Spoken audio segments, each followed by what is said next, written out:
about to play a little bit of heads-up poker against myself, which is weird. I don't stand a chance, I'm awesome. Here's another one-on-one matchup that I really stood no chance in as I caught up with Irish rugby legend Reggie Corrigan. Now, Reggie, we've come out to a rugby field. I've got my games kit on. Have you ever seen anything this fearsome in your playing days? You are starting to worry me a little bit, I have to admit. Yeah, and that's without my game face. Now, you're not playing full-time anymore, right? No, I retired about 3 years ago, so too old. Unfortunately, age caught up with me. But I'm involved in coaching and I'm still involved in the game. Yeah, I'm sure you'll have lots of fun. Now, a lot of sports players have done pretty well in the poker world. Teddy Sheringham's done well, Tony Cascarino's done well. Do you think that competitive edge translates, or do you think it's a completely different skill set? No, there's definitely the competitiveness comes in. No question whatsoever. Yeah. That is it. I mean, and it's nice being able to be competitive with something that's not actually going to physically hurt you. Yeah. Most of the time, doesn't physically hurt you. Do you think that the people you play poker against think that they could be phically hurt if they? No, I don't think I'm quite that intimidating, but I do think that they probably think we're a bit of a soft touch. I think, right. You know, the likes of Teddy and Tony probably have gained respect through the amount of times that they've played and the years that they've been involved in poker, because they're pretty much full-time, what Tony is anyway. But I think they probably look at us, sports people, let's say the likes of myself, who come in now and again for a tournament and think we're a soft touch, right. So, which that can work to your advantage as well. Just the idea of looking at you and thinking soft touch is a funny one, but I'll take your word for it. Right, now, you're going to hit me in the head with a rugby ball a few times. That's the next bit, is it? Well, I just wanted to see what you're catching. All right, fine. Well, let's do that. You were bragging in the lobby about how you could catch anything, and I think you didn't really think that through. I thought we were talking about women. And I thought you were talking about a few other things as well. But I had this much Guinness, Reggie. I was running off at the mouth. I didn't mean it. Yeah, well, I suppose it is early.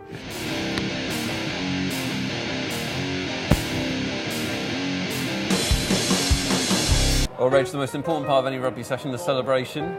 I think I've cracked a hip, so here's to that. Cheers to that.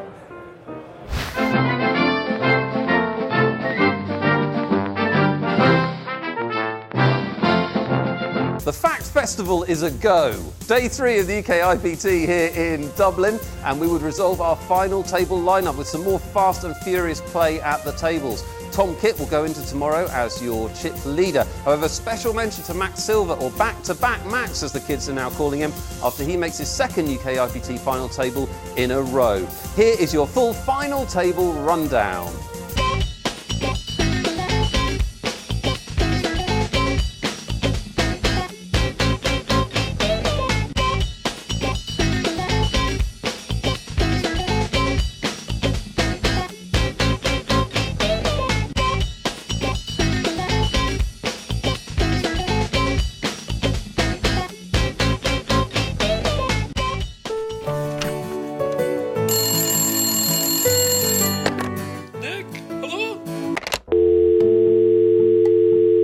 Welcome to another very special edition of Nick's Corner from Dublin.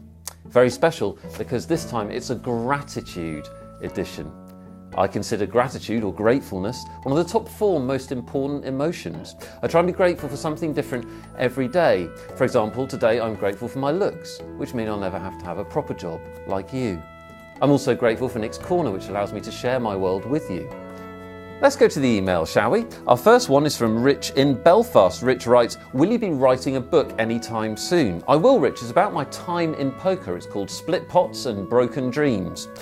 Rich also writes that he wants a shout out to get more TV time. I'm sorry, Rich. Get your own corner, yeah? This is from Alan from Kent. Hello, Alan.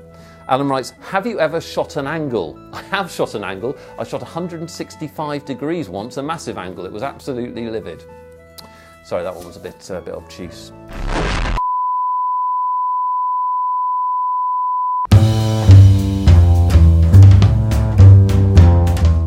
So here's a situation from day 2 that you played. I know that it was folded around to the small blind. He raised, you flat called with 7s, not wanting to blow the pot out of the big blind. This flop comes down, he checks, you bet, right?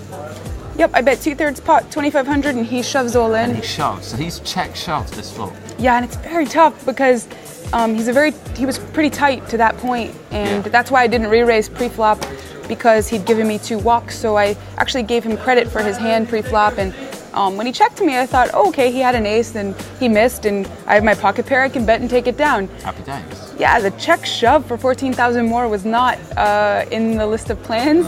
And so the best hand for me that I could come up with that he would do that with would be 2 clubs and two overcards to my 7s, like maybe Jack Queen of clubs or Ace Jack of clubs, something like that. Which is still not great, right? No, I mean, best case scenario for me, it looked like he could still be a favorite with 60%.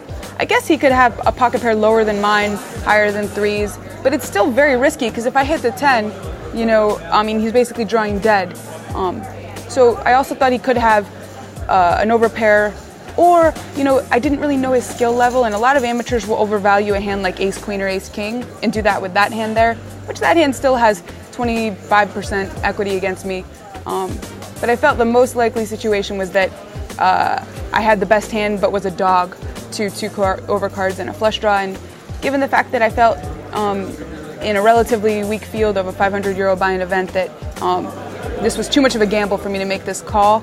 So it's always better to make a bad fold than a bad call, because a bad call actually costs you chips, whereas a bad fold costs you the potential for chips, whereas a bad call could get rid of all of your chips and your chance in the tournament. And so I opted for the safe route and I folded. Interesting spot. Vanessa Russo, day 2, UK IPT, Dublin, out.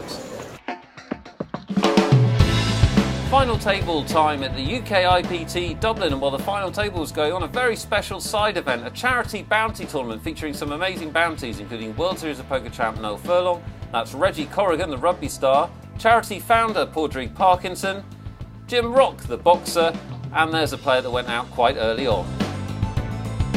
Poker Stars and Fintan Gavin have very kindly added a charity event onto the end of their schedule here. Something really, really special. Nearly €6,000 raised for charity in this sparkling event. Let's get to the business of the final table though. It would turn out to be the fastest final table in all of Season 1, with players eliminated left and right, and it would feature Max Silver going for a victory in the UK IPT after a 6th place in the last event. He'd be involved in early action with Peter McGarvey shoving jacks into Max's pocket 4s, but an ace on the river would complete a wheel and the unfortunate McGarvey would be our 8th place finisher. 7-handed play would see a huge cooler in which Ursula Marmion would be eliminated, but also Kevin Allen crippled, both holding ace-king, and they would fall to the pocket kings of Kieran Taggart. There's the board and no help for either ace-king, and Kieran Taggart looking pretty happy with a ton of chips. 6th place would go soon after to Anton Koulivatis, whose 2-pair was outrun by Kieran Taggart's flush, the Irishman enjoying some amazing running early on. Soon after, Kevin Allen, after being crippled in that pot, would be eliminated when his Queen 7 fell to Ronan Gilligan's pocket 4s. After coming in as the chip leader, Kevin would have to be content with 5th, and we'd have lost half the final table in under 40 minutes of play. After an extended period of 4-handed play, Kieran Taggart's luck had really changed. He'd lost a number of significant pots before losing a race with 9s against Max Silver's King Queen, and he would have to settle for 4th and €19,500. 3-handed play would end with the elimination of Tom Kitt, who's incredibly unlucky to get rivered by Max Silver's aces full, outrunning Tom's trips, and the one-time chip leader would have to be content with 3rd. That would leave us heads up, but it would be a short heads up as Max Silver entered it holding most of the chips and all of the cards, finding pocket queens, which would hold up against Ronan Gilligan's ace 5. Ronan a creditable second for €43,000, but Max Silver takes home the UK IPT Dublin and €72,000.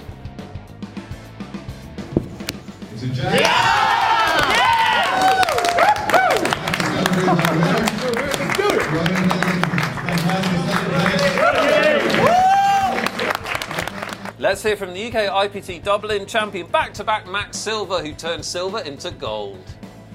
Wow, okay, I started out 4th in chips. I was pretty confident, but I felt it was going to be very, very tough.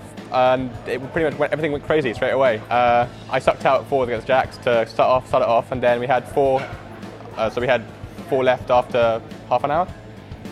So I was pretty shocked at how fast it was, but then it definitely did slow down. I won a lot of small pots, and then I lost a lot of small pots as well, and then eventually I just had a huge pot where I had aces, and the guy had ace-jack, and I shoved, and he decided to not believe me. Because I'm a pretty hard guy to believe. and that was pretty much where it started. I got a lot of chips then, and it just, from there, it just went perfectly every step of the way. I didn't have a single bad step, really. Won €72,000, which is a hell of a lot of money. It's the biggest win by about 10 times or so, maybe a bit less than that. I still have no idea what I'm going to do with it. I'm probably going to try and invest it, but we'll see. I'm probably going to buy something nice for myself. I'm not sure what yet. I already plan to play EPT London, and now that I've got a seat guaranteed, it's a pretty much must play. It would be awesome to go deep there, and hopefully I'll win it, and that would be just be awesome. It's enjoying a sip of the drink that the Irish call that one you put on cornflakes in the morning. The poker's over here at the UK IPT Dublin, but it carries on apace, as you can see behind me, on PokerStars.com.